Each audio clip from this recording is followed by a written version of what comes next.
The government has partnered with development agencies to set up 9 COVID-19 testing facilities in all border points to tame the spread of the virus. Speaking at Maika Suftu border in Mandera County, the Chief Administrative Secretary in the Ministry of Health, Rashid Aman, said surveillance and screening at the entry points will help the country prevent entry by those who might have contracted the virus.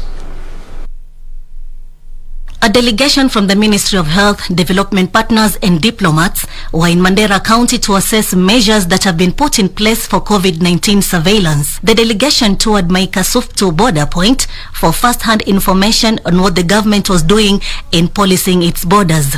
The Chief Administrative Secretary in the Ministry of Health, Rashid Aman, who was leading the team, said 9 testing facilities will be up and running at the border points in order to combat the spread of coronavirus. Through EU funding to support us to set up at least 9 laboratories for testing along the northern corridor, but also around the borders of the borders that we have with countries, neighboring countries.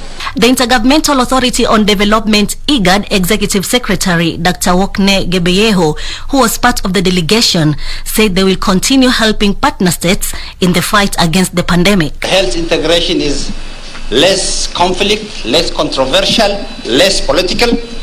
So really, this will be an achievable.